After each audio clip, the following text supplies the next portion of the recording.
महाकुंभ की भीड़ को देखते हुए रेलवे ने बड़ा फैसला लिया है। रेलवे ने दिल्ली से 4 और महाकुंभ स्पेशल ट्रेनें चलाने का ऐलान किया है। 3 ट्रेनें नई दिल्ली से और 1 ट्रेन आनंद विहार से चलाई जाएगी।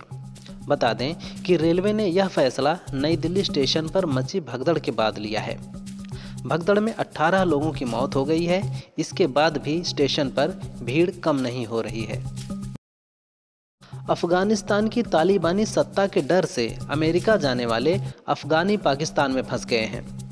अमेरिकी राष्ट्रपति डोनाल्ड ट्रंप के आदेश के तहत अगले 90 दिनों तक किसी भी देश से शरणार्थी अमेरिका नहीं आ सकते हैं। अब पाकिस्तान में 15,000 से ज़्यादा शरणार्थी ऐसे हैं जिन्हें जो बाइडेन प्रशासन ने अपने देश में आने की इजाज़त दे दी थी। उधर पाकिस्तान ने इन शरणार्थियों को 31 मार्च तक देश छोड़ने को कहा है। टीएमसी के प्रवक्ता रिजू दत्ता ने दिल्ली हादसे पर बीजेपी की कड़ी आलोचना की है। उन्होंने कहा कि सरकार महाकुंभ की व्यवस्था में पूरी तरह नाकाम रही। ये पार्टी खुद को सनातन का रखवाला कहती है, लेकिन उनके हाथों में हिंदुओं का खून लगा है। बीजेपी वीवीआईपी की पार्टी है। वो वीवीआईपी को खुश करने में लगे हैं और जिम्मेदारी लेने से बचते हैं। रेल मंत्री नाकाम रहे हैं। शनिवार को नई दिल्ली की घटना को पहले अफवाह बताया जा रहा था। दिल्ली रेलवे स्टेशन पर हुए हादसे में 18 लोगों की मौत पर बिहार बीजेपी अध्यक्ष दिलीप जायसवाल ने कहा, यह दुखद घटना है। इस घटना की जांच की आवश्यकता है। एकाएक लोगों के बीच भगदड़ मचना, इसके पीछे साजिश की बू आ रही है। इसीलिए इन साजिशों की जांच आवश्यक है। जांच के बाद पता चलेगा कि इसकी सही स्थिति क्या है। महाकुंभ हादसे के सवाल पर जायसवाल ने कहा, हम इस तरह की घटना को देखकर आस्था छोड़ दें, ये उचित नहीं है। दुनिया के सबसे अमीर बिजनेसमैन एलन मस्क के पिता एरोल मस्क ने पूर्व अमेरिकी राष्ट्रपति बराक ओबामा की पत्नी मिशेल ओबामा को लेकर एक चौंकाने वाला दावा किया है। उन्होंने कहा है कि मिशेल ओबामा एक पुरुष हैं जो महिलाओं की तरह कपड़े पहनती हैं। साथ ही उन्होंने कहा, उनके पति और पूर्व अमेरिकी राष्ट्रपति बराक ओबामा समलैंगिक हैं। बता दें, एरोल मस्क अपने बड़बोलेपन को लेकर पहले भी विवादों में रहे हैं।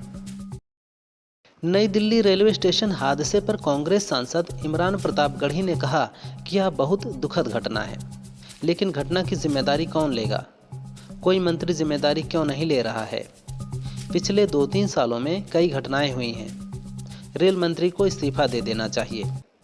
मानवता के नाते उन्हें आगे आकर कहना चाहिए कि वे घटनाओं को रोक नहीं पा रहे हैं। पीएम को किसी और को रेल मंत्री बनाना चाहिए।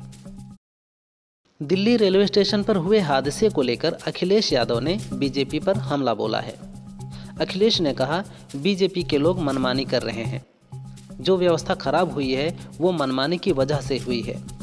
इतना करप्शन किसी भी सरकार में नहीं हुआ जितना इनकी सरकार में देखने को मिल रहा है। कहने को तो ये अर्थव्यवस्था बढ़ा रहे हैं, बजट बढ़ा रहे हैं, ये बजट को खर्च ही नहीं कर पा रहे हैं। महाराजगंज जिले के पनियारा निवासी और निषाद पार्टी के प्रदेश सचिव धर्मात्मा निषाद ने फांसी लगाकर आत्महत्या कर ली है। उनका शव फंदे से लटकता मिला है। आत्महत्या से पहले धर्मात्मा निषाद ने फेसबुक पोस्ट करके यूपी सरकार के मंत्री संजय निषाद और उनके बेटों पर प्रताड़ना का आरोप लगाया है। मध्य प्रदेश के एक छोटे से गांव नांदलेटा के रहने वाले ललित पाटीदार वर्ल्ड फेमस हो गए हैं। उनका नाम अब गिनीज वर्ल्ड रिकॉर्ड में दर्ज हो गया है। दरअसल ललित वेयरवुल्फ सिंड्रोम बीमारी से ग्रसित हैं, जिससे उनके चेहरे और पूरे शरीर पर बाल है। कुछ लोग उनको देखकर डर जाते हैं तो कुछ उन्हें हनुमान का अवतार मानकर पूजा करते हैं। कई लोग ललित का मजाक भी उड़ाते थे, लेकिन अब मजाक उड़ाने वाले ललित के दोस्त बन गए हैं। मेरठ में कंकरखेड़ा थाना क्षेत्र के गणपति विहार में रहने वाले आरएएफ के जवान केशपाल ने अपनी पत्नी और बेटी के साथ जहर खा लिया। जहर खाने से केशपाल की मौत हो गई है, जबकि उनकी पत्नी और बेटी का इलाज चल रहा है। आरोप है कि केशपाल ने अपने सीनियर महिला अधिकारी से प्रताड़ित होकर ये कदम उठाया है।